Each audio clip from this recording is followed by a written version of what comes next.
নিখিল সহপাঠীদের তোমাদের সবাইকে স্বাগত জানাই। আজকে আমরা সার্বিকভাবে পরীক্ষার যে প্রস্তুতি এবং সেই প্রস্তুতি লগ্নে আমাদের সামনে আসা যে সমস্ত সমস্যা থাকে তার প্রত্যেকটার একটি একটি করে বিস্তারিত আলোচনা এবং তার সম্ভাব্য সমাধান সম্পর্কে আমরা একটু আলোকপাত করব। আজকে থেকে সেই সিরিজটা আসলে শুরু হচ্ছে এবং আজকে তার প্রথম পর্ব। আমরা চেষ্টা করব যাতে নিয়মিত এই সিরিজের প্রত্যেকটা ভিডিও তোমাদের কাছে পৌঁছে দিতে পারি। তো চলো শুরু করা যাক। আজকে আমাদের আলোচ্য বিষয় হলো শৃঙ্খলা।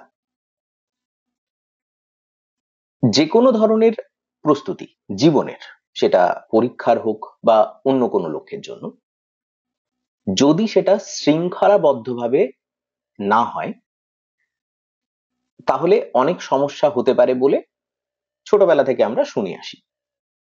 এখন এই বিষয়ে আমাদের গভীরে খতিয়ে দেখা হয় না বা দেখার সম্ভাবনা কম থাকে যে কেন আমাদের ডিসিপ্লিনড হতে বলা হয় প্রথম থেকে।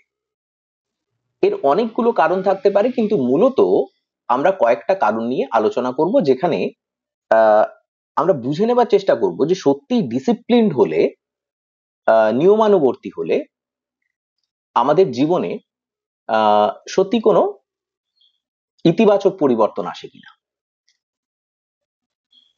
দেখো,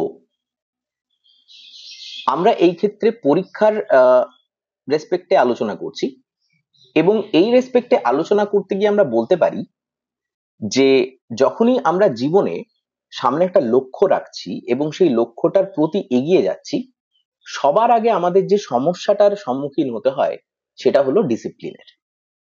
শুরু আমরা করে দিই, আমাদের কাছে পরিকল্পনা থাকে, কিন্তু সেটা নিয়মিত অনুসরণ করতে গিয়ে আমাদের সমস্যার সম্মুখীন হতে হয়। এই সমস্যার সম্মুখীন হতে গিয়ে আমাদের অনেক সময় আমরা আগ্রহ হারিয়ে ফেলি এবং মাঝে মধ্যে আমরা হালও ছেড়ে দিই এবং আমরা নতুন পরিকল্পনা অনুসরণ করতে শুরু করি ইত্যাদি। আদতে আমাদের যেটা অভিলক্ষ্য সেটা পূরণ হয় না। কেন ডিসিপ্লিনড একটা লাইফ খুব জরুরি তার কয়েকটা কারণ প্রথমে একটু আলোচনা করছি। দেখো, নিয়মানুবর্তী হলে তোমার মধ্যে একটা চলমানতা তৈরি হবে। বিষয়টা একটু বোঝো। চলমানতা বলার অর্থ তুমি যে কাজটা করছো সেই কাজটার মধ্যে একটা ফ্লো আসবে। স্বাভাবিকভাবে তুমি নতুন কিছু শুরু করছো, নতুন একটা পথে এগিয়ে যাচ্ছ, সেখানে কোনো গতি নেই। তুমি একটা নতুন অভিলক্ষ্যে শুরু করছো, তুমি প্রচন্ড ইন্সপায়ার্ড, প্রচন্ড অনুপ্রাণিত এবং তুমি শুরু করছো, কিন্তু কিছুদিন যাওয়ার পরে তোমার কাছে একটা রেজিস্ট্যান্স আসছে, তোমার মনে হচ্ছে আমি আর পারছি না, আমি অন্য পথে চেষ্টা করি, যেটা আমার পরিকল্পিত পথ সেটা ছেড়ে দিই। এবং এতে করে কি হচ্ছে, তুমি তাতে চলমানতাটা বজায় রাখতে পারছো না।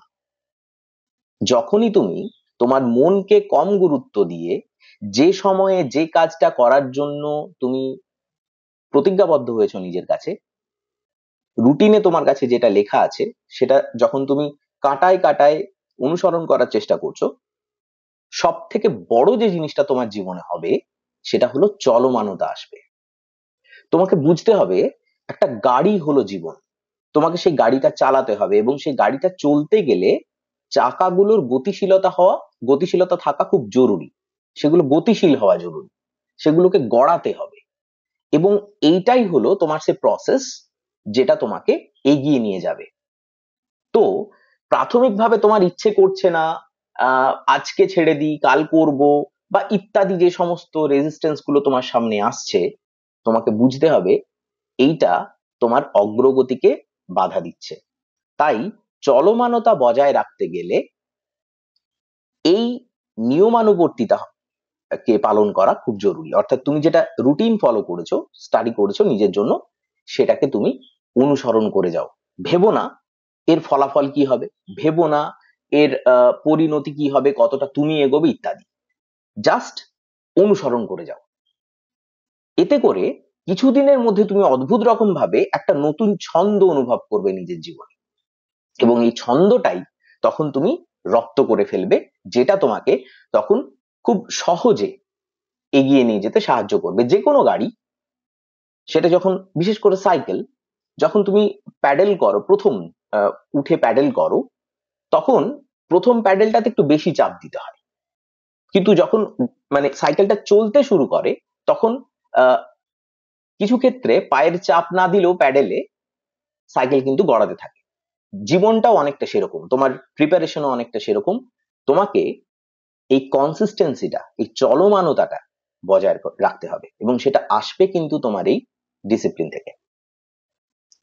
অন্য আরেকটা বিষয় হলো, যত তুমি নিজের রুটিন সম্পর্কে খুব বেশি অর্থোডক্স চিন্তা ভাবনা নিয়ে চলবে, তুমি একদম গোড়া থাকবে যে না, আমি আর যাই হয়ে যাক, আমি আমার রুটিনকে কোনোভাবে ভায়োলেট করব না, আমার যেটা রুটিন আমি সেই রুটিন অনুসারেই চলবো, তুমি দেখবে তত তোমার টাইম ম্যানেজমেন্ট ভালো হচ্ছে, তত তুমি এফিশিয়েন্টলি, দক্ষতার সঙ্গে নিজের সময়কে নিজের ফরে, নিজের জন্য, on behalf of your self তুমি কিন্তু কাজে লাগাতে পারছো।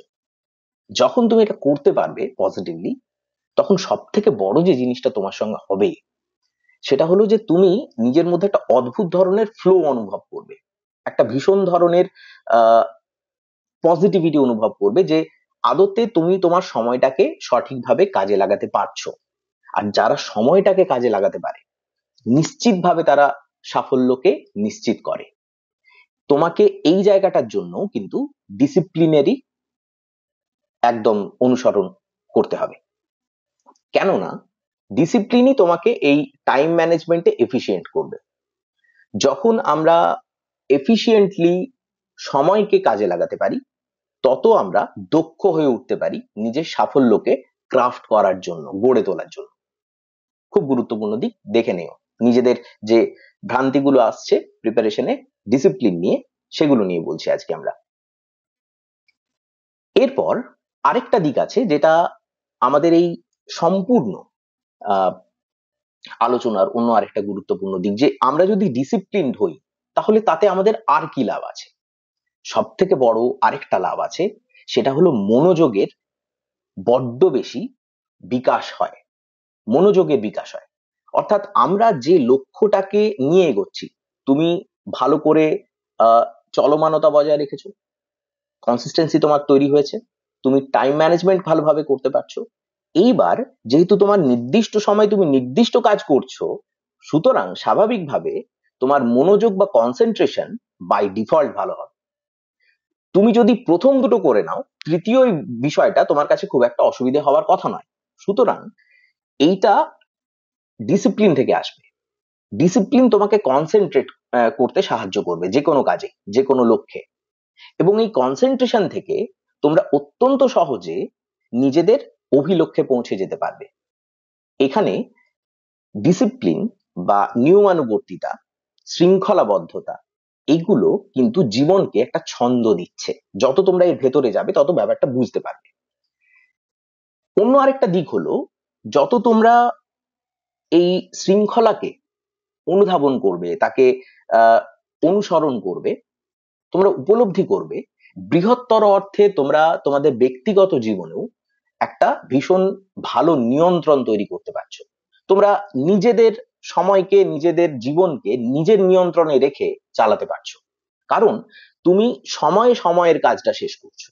যখনই তুমি সময়ের মধ্যে সময়ের কাজটা শেষ করছো, তখন তোমার কাছে আর কোনো কাজ বকেয়া পড়ে থাকছে না, ডিউ থাকছে না।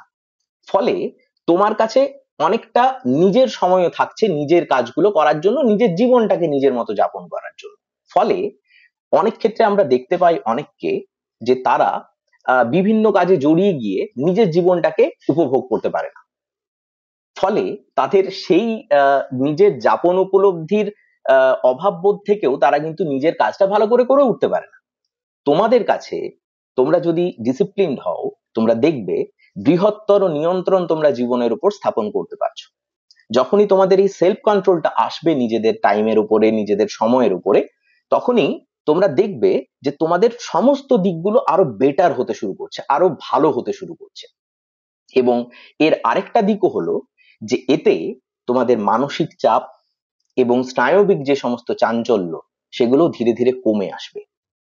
ফলে তুমি যদি সার্বিকভাবে এই পুরো ডিসিপ্লিনের বিষয়টাকে দেখো, এটা কিন্তু শুধুমাত্র তোমার সাফল্যকে নিশ্চিত করছে তা নয়, এটা বরঞ্চ তোমার জীবনকে সার্বিকভাবে সুষ্ঠুভাবে গড়ে তুলতে সাহায্য করছে।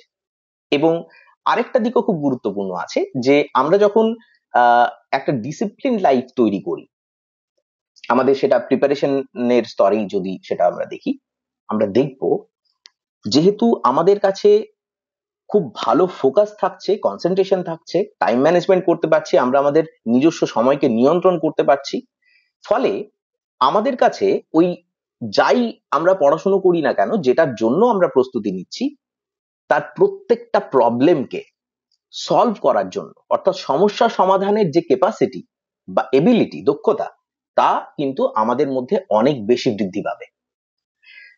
এই একটা বৃহত্তর অর্থে আমাদের যে জীবনযাপনের পদ্ধতি, তার মধ্যে কিন্তু এই ডিসিপ্লিন বা নিয়মানুবর্তিতা ভীষণ রকম জরুরি।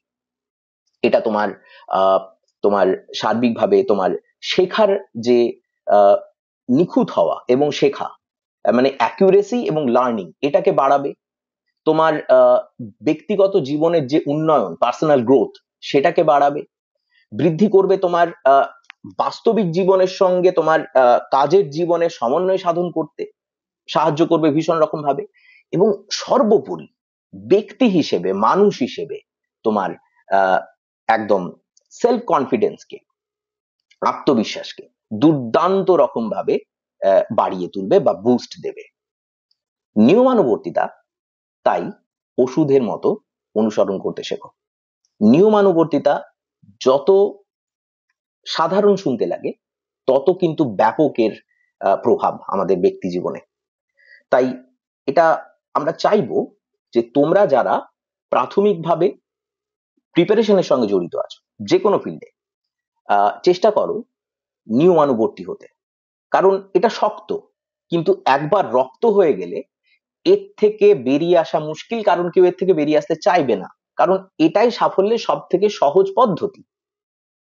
যখন তোমরা এই নিয়মানুবর্তিতা রপ্ত করবে, তোমরা জীবনের সব থেকে সরল পদ্ধতিগুলো রপ্ত করে ফেলবে, যে কিভাবে কত সহজে জীবনের অন্যান্য সমস্ত সাফল্যকে, ছোট বড়, আয়ত্ত করা যায় বা সেগুলোর নাগাল পাওয়া যায়। এবং এইভাবে ধীরে ধীরে জীবনে এগোতে এগোতে তোমরা বুঝতে পারবে যে এটা আসলে বৃহত্তর অর্থে জীবনে একটা ছন্দ তৈরি করে। সকালে ঘুম থেকে ওঠা থেকে রাত্রে ঘুমোতে যাওয়া পর্যন্ত সময় তুমি কি করছো, এবং সেই কি করাটা তোমার কাছে কতটা নির্দিষ্ট ছিল আগের থেকে, এই দুটোর সমন্বয়ই হলো কিন্তু নিয়মানুবর্তিতা।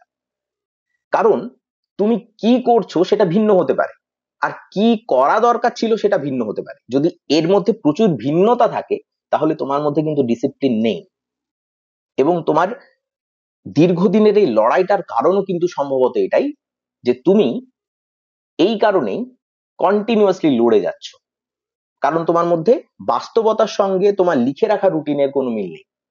চেষ্টা করো যেটা রুটিনে আনছো, যেটা ফলো করবে বলে স্থির করছো, সেটাকে ফলো করতে। আর সবশেষে একটা কথা, এমন কিছু রুটিন বানিও না, এমন কিছু ডিসিপ্লিনের মধ্যে এমন কিছু রুটিন এনো না যেটা স্বাভাবিকভাবে দীর্ঘমেয়াদী স্তরে ফলো আপ করা কঠিন হয়ে পড়ে। স্বাভাবিক জীবনে যতটুকু পারা সম্ভব, ঠিক সেই অনুসারে, নিজের ক্ষমতা অনুসারে, যেটা দীর্ঘমেয়াদী স্তরে তুমি চালিয়ে যেতে পারবে, তেমন রুটিন বা নিয়মানুবর্তী একটি তালিকা নিজের জন্য তৈরি করবে। আমাদের এই সিরিজ চলতে থাকবে। আগামী পর্বে আরো বিভিন্ন বিষয় নিয়ে আমরা আলোচনা করব। সঙ্গে থেকো, লেগে থাকো। যেতে থাকো।